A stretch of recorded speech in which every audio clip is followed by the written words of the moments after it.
உங்கள் வீட்டில் மிகவும் மதிப்புள்ள ஒரு பொருள் இருந்தது என்று வைத்துக் கொள்ளுங்கள். ஆனால் நாள்கள் கடந்து அதை காண்பது வழக்கமாகிவிட்டதால் அதன் மதிப்பை நீங்கள் மறந்துவிட்டீர்களா?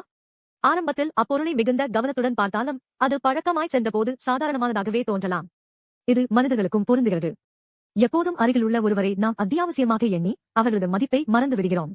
2 சாமுவேல் 6 தேவனுடைய சந்நிதியின் குறியாகிய உடன்படிக்கை பெட்டி பல வருடங்கள் உஸ்ஸாவின் வீட்டில் இருந்தது. அது ஒரு சாதாரண மரப்பெட்டி அல்ல, அது தேவனுடைய பரிசுத்தத்தையும் சந்நிதியையும் வல்லமையையும் பிரதிநிதித்துவப்படுத்தியது. தேவன் அதை எப்படி எடுத்துச் செல்ல வேண்டும், அதை தொடக்கூடாது என்பதையும் தெளிவாக கட்டளையிட்டார். ஒரு நாள் அந்த பெட்டியை எருதுகள் இழுக்கும் ரதத்தில் எடுத்துச் செல்லும்போது எருது தவறி ஓடியதால் பெட்டி விழப்போவது போல் தோன்றியது. அப்போது உஸ்ஸா அதை தடுக்க கையை நீட்டினான். உடனே தேவனுடைய கோபத்தினால் அவன் மரணமடைந்தான். இது சோகமான சம்பவமாகும். ஏன் தேவன் இப்படி கடுமையாக பதிலளித்தார்? உஸ்ஸா அந்த பெட்டியை அவரது வீட்டில் தினமும் பார்த்ததால் அதற்கு தெளிவாக பழகிவிட்டான்.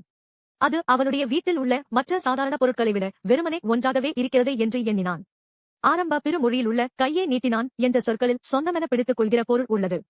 இதுவே தேவனை அவன் ஒரு சாதாரணமானவனாக கருதினான் என்பதை காட்டுகிறது. ஆனால் பிறகு அந்த உடன்படிக்கை பெட்டி ஓபதேதோமின் வீட்டுக்கு கொண்டு வரப்பட்டது. அங்கு அது பரிசுத்தமானவையாக மதிக்கப்படுவதை நோக்கினோம். பரிசுத்தத்துடன் அவர் அதை நடத்தினார். விளைவு, தேவன் ஓபதேதோமின் குடும்பத்திற்கு ஆசீர்வாதம் தந்தார். உஸ்ஸாவின் வீட்டுக்கும் ஓபதேதோமின் வீட்டுக்கும் இடையில் பரிசுத்தத்தை எதிர்கொள்ளும் முறையில் பெரிய வேறுபாடு இருந்தது. அதுதான் ஒருவருக்கு கோபம், மற்றவருக்கு ஆசீர்வாதம் என விளைவுகளை ஏற்படுத்தியது. இந்த செய்தி நமக்கு முக்கியமான சத்தியத்தை உணர்த்துகிறது. தேவன் நாம் வேண்டிய போது உதவிக்கு வருகிற ஒரே தோழன் அல்ல, அவர் பரிசுத்தமானவர். அவரை நாமே கட்டுப்படுத்த முடியாது. அவரை மதிப்பும் பயபக்தியும் கொண்டே அணுக வேண்டும். ஆனால் தேவன் நம்மை விலக்கவில்லை என்றும் இயேசுவை இந்த உலகத்திற்கு அனுப்பி தன் பரிசுத்தத்தை வெளிப்படுத்தினார். இயேசு சிலுவையில் நம்முடைய பாவங்களை எடுத்துக் கொண்டார். அவர் மூலம் நாம் தேவனை தைரியமாக அணுகக்கூடிய வழியை பெற்றோம். சிலுவை என்பது தேவனுடைய பரிசுத்தத்திற்கும் அன்பிற்கும் இடைப்பட்ட சந்திப்பு. இப்போது யாராக இருந்தாலும் இயேசுவை நம்பி தேவனை தங்கள் வாழ்க்கையில் மற்றும் குடும்பத்தில் வரவேற்கலாம். ஆனால் தேவனை வரவேற்கிறோம் என்பதற்காக அவர் நமக்கான ஒரு பொருள் போல நடத்தக்கூடாது. அவர் பரிசுத்தமானவர்.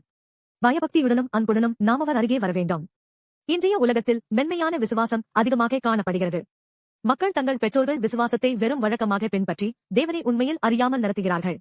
ஆனால் அது வாழ்க்கையை மாற்ற முடியாது. உண்மையான பரிசுத்தத்தை அறிந்த விசுவாசம்தான் நம்மை நேர்மையாகவும் நீதியுடனும் நடத்தச் செய்யும்.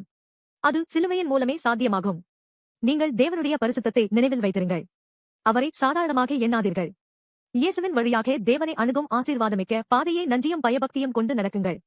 தேவன் இன்னும் இன்று தன்னை மதிக்கிறவர்களுக்கு ஆசீர்வாதம் தருகிறார்.